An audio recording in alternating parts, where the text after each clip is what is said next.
Fala, pipoqueiros e pipoqueiras desse YouTube! Cá estou para estrear o mais novo quadro do canal, onde eu falarei sobre análise de direção de arte de pilotos de séries e filmes.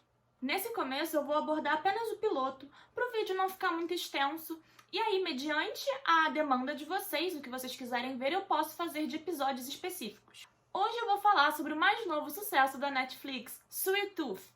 Então, se você ainda não viu o meu vídeo falando sobre direção de arte, eu vou deixar o link aqui na descrição. Corre lá pra ver, porque vai ser muito importante pra você entender tudo que vai ser falado nessa análise. Já aviso que vai ter spoiler, então aqui ó, o selo spoiler de qualidade vai existir, porque não dá pra fazer uma análise sem contar detalhes do que tá acontecendo em cena. Dito isso, se inscreve aqui no canal se você ainda não se inscreveu, deixa o seu like pra ajudar o canal a crescer e me segue lá nas redes sociais pra gente poder conversar através das caixinhas de perguntas sobre o que vocês querem ver nesse novo quadro.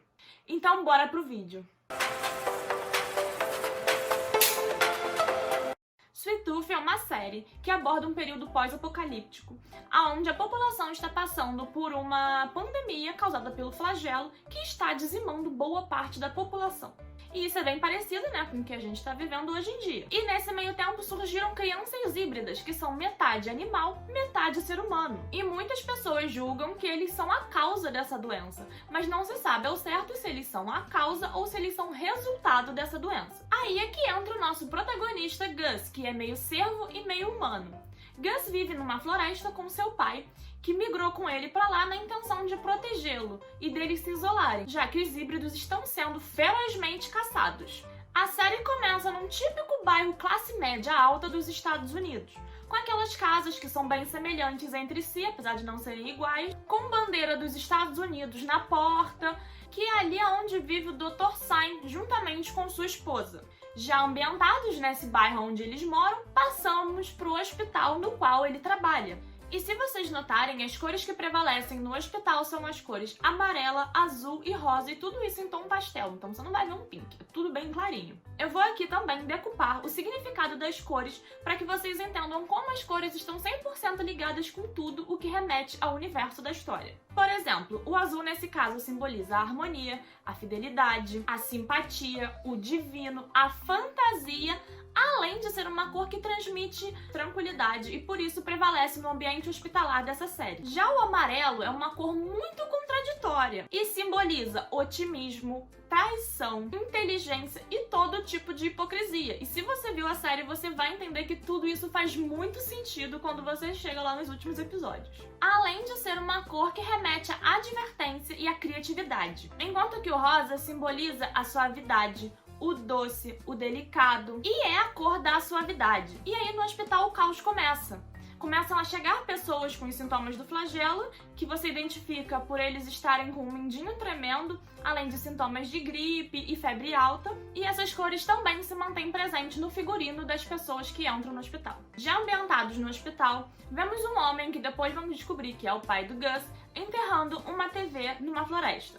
Isso aí é um claro simbolismo mostrando que ele está enterrando tudo o que é de moderno e tudo o que remete ao mundo exterior. Mais pra frente a gente vai falar de novo sobre isso. E agora, voltando pra casa do Dr. Sign, podemos ver o ambiente interno de como é a casa e que corresponde totalmente com o que eu falei da parte externa da casa e do bairro classe média alta. A gente nota através dos objetos de arte diversos papéis, livros, post-its, tudo jogados assim sobre uma mesa. Por quê? Porque ele está estudando, ele está buscando saber sobre o que está acontecendo com aquelas pessoas, ele quer descobrir a causa, ele quer descobrir como tratar, então ele está num processo de estudo. E depois mostra ele deitado na cama, que ao lado dele está vazia, mas está repleto de lenços amassados, espalhados, né? Bem similar quando a gente está gripado. Isso aí já nos ambienta de, opa, alguém ali está doente. No caso, só tinha ele e a esposa dele, e em seguida descobrimos que a mulher dele está com a doença. E aí ele pega ela no colo na intenção de levar ela até o hospital, só que quando ele chega na rua, ele se depara com tipos de agentes sanitários que usam roupas de neons, né, pra se destacar no meio daquele caos, e eles estão recolhendo todas as pessoas que têm os sintomas do vírus. Uma das cores que a gente pode observar nesses agentes sanitários é a cor laranja, que significa alegria e vitalidade, mas também pode significar limpeza e ordem, e é por isso que a gente vê os garis usando laranjas, além de também, destacá-los no meio da população. E nisso nós voltamos pro pai do Gus, que está caminhando na floresta, carregando o Gus num canguru, que é uma bolsinha que carrega o bebê aqui na frente, e ele está usando cores discretas.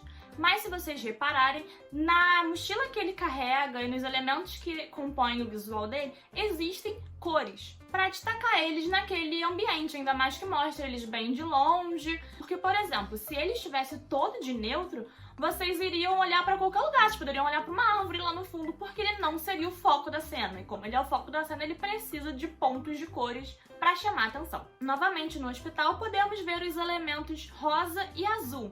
Fixem isso, porque isso é muito importante, isso vai aparecer ao longo do vídeo. E aí nos mostra o Dr. Sign tendo seu primeiro contato com uma criança híbrida. A enfermeira que apresenta a criança para ele usa rosa, porque rosa também é a cor da maternidade, e ela é daquela ala de maternidade do hospital. E um elemento importante que está presente nessa cena é um relógio que as enfermeiras carregam no uniforme, que já nos introduz numa passada de tempo que vai acontecer. E é exatamente isso que acontece. E agora a direção de arte vai tomar outro rumo. E fica claro que existe uma dualidade, um contraste entre a floresta e a cidade. Andando pela floresta incansavelmente, o pai de Gus encontra uma cabana. Essa cabana possui um vitral bem grande, que é uma fonte de iluminação. Porque não é a intenção ser um ambiente assombrado, que cause medo, que seja escuro. Então, por isso, ele tem janelas e fontes de luz para clarear aquele ambiente e afastar, qualquer sinal de filme de terror.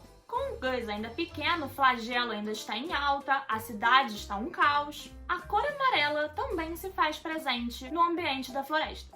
É como se fosse um complemento, uma união entre a cidade e a floresta. E também, representa como se a cidade estivesse invadindo aquele isolamento que o pai do Gus criou para que o filho fosse criado, fora de qualquer vestígio de existência de outros seres humanos. Vocês vão começar a notar o uso da cor amarela na roupa do Gus, na vela, em outros elementos presentes nos objetos de cena. E vale ressaltar que a cidade se chama Yellowstone. Yellow, amarelo. Pois é, minha gente, nada é por acaso. Agora também a introdução do uso da cor vermelha. Como eu disse pra vocês, vai existir, essa dualidade, onde a cidade tem suas cores características e a floresta também tem as suas cores características e elas estão unidas pelo amarelo. E o vermelho significa a cor de todas as paixões, desde o amor ao ódio. E aí me diz se não é exatamente sobre o que essa série se trata. O amor entre o pai e o filho, o amor das pessoas que protegem os híbridos e o ódio das pessoas que querem caçar os híbridos e odeiam aqueles seres. E culpam aqueles seres também. Além do vermelho também simbolizar o sangue, a vida e o perigo. Faz todo sentido, não faz? E vocês vão poder notar o uso dessa cor através dos figurinos, de elementos no livro, a maçã que também aparece e etc. Falando agora sobre a direção de arte na casa onde o Gus mora, é uma cabana de madeira, porque é localizada na floresta, então ela é prioritariamente feita de madeira, que também mostra que esse tempo está parado, porque uma casa de madeira é uma casa que remete a uma casa com pouca tecnologia, uma casa isolada, E aí eu te pergunto, lembram que o pai do Gus enterrou uma TV no começo?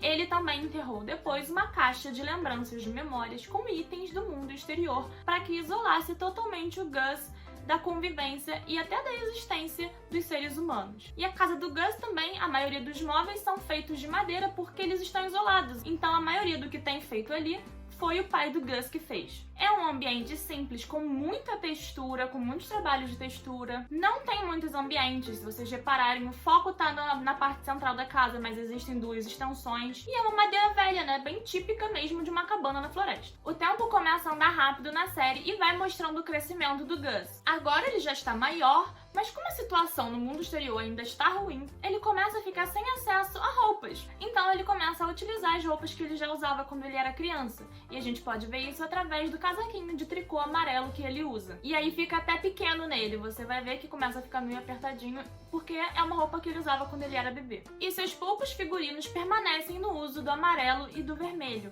Até as flores que mostram ao redor da série são amarelas e vermelhas. Tudo indo muito bem, tudo indo muito ótimo. O pai do Gus ensinou a ele a reagir caso ele visse seres humanos e disse pra ele nunca ultrapassar a cerca. Eis que aparece um civil procurando por sua irmã Sarah do outro lado da cerca. Ele grita, começa a procurar pela menina.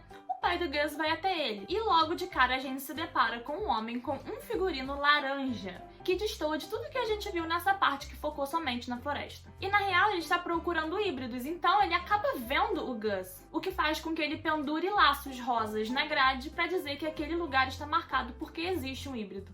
E laço rosa, que é a cor que remete à cidade. Vendo isso, o pai do Gus leva o Gus para um esconderijo dentro de casa que eles chamam de cubículo, que fica embaixo de uma escada. E aí o pai do Gus vai lá dar um teco no cara para proteger o filho que provavelmente teria sido caguetado para os últimos homens. Os últimos homens são militares que controlam agora a cidade, o país e caçam híbridos. Falando sobre Gus no cubículo, se vocês repararem atrás dele, existem potes com alimentos. E quais são as cores dos alimentos?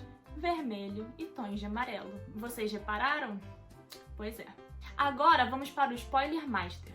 Quando o pai de Gus morre, ele começa a usar tons mais escuros de vermelho e jeans, porque antes ele usava moletom. E começam a aparecer na floresta elementos azuis. Azul, cidade. E Gus começa a usar a blusa xadrez do pai dele, que o deixa com um visual mais maduro. Porque é isso que ele vai fazer agora. Ele vai amadurecer muito rápido porque ele está sozinho vivendo na floresta. Aí, né, o Gus tem que se virar, começar a se alimentar, fazer as coisas acontecerem ali, tentando reproduzir o que o pai um dia ensinou a ele.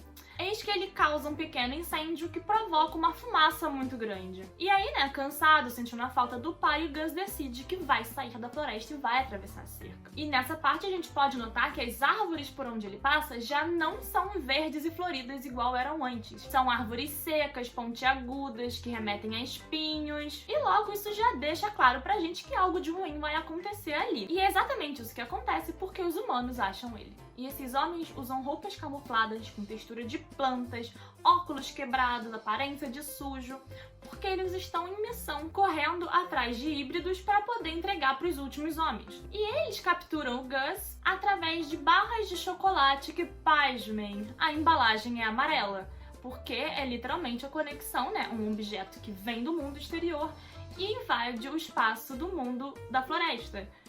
Cor amarela. Nisso aparece Jeopard, mais conhecido como Big Man ou Grandão. Ele usa roupas pretas, carregadas, escuras, pra que te faça duvidar e ter um pouco de medo dele, de tipo, será que ele tá ali pra ajudar o Gus ou será que ele é outro vilão? Mas, por baixo da roupa dele, ele está com um moletom vinho, vermelho, cor do Gus, então eles estão conectados através da cor vermelha. E aí no local começam a aparecer flores azuis que mais pra frente vamos descobrir que essas flores aparecem quando o flagelo está presente naquele ambiente. O Jep começa a ajudar o Gus ali nas pequenas tarefas que ele vê ali na casa que estão pendentes e ele explica que a fumaça que o Gus causou foi vista a quilômetros de distância e por isso ele foi achado. Depois disso, o Jep vai embora e o Gus começa a pensar que ele não quer mais ficar ali na floresta e ele decide ir embora. Nisso, o Gus para na frente de uma placa que tem duas direções. Porque ele tá perdido, ele tá sem rumo, ele não sabe para onde ele vai. Se fosse uma placa que tivesse somente uma direção, talvez ele seguisse por aquele caminho indicado. Só que Gus passa por baixo, né, pelo meio da placa e vai em direção a Jep. E aí eles começam a trajetória deles, que dá seguimento a todos os demais episódios. Cara, eu nem acredito que eu consegui gravar esse vídeo. Eu tô muito feliz com esse novo quadro, porque isso é uma coisa que eu gosto muito de falar sobre. Então tá sendo um prazer trazer esse tipo de conteúdo aqui pra vocês. Eu espero que vocês tenham gostado. Então se inscrevam aqui no canal, deixem o like, comentem aqui, conversem comigo se vocês gostaram, se vocês querem que eu continue trazendo esse tipo de conteúdo. E me deem indicações do que vocês querem ver também aqui nesse novo quadro. É isso, tchau!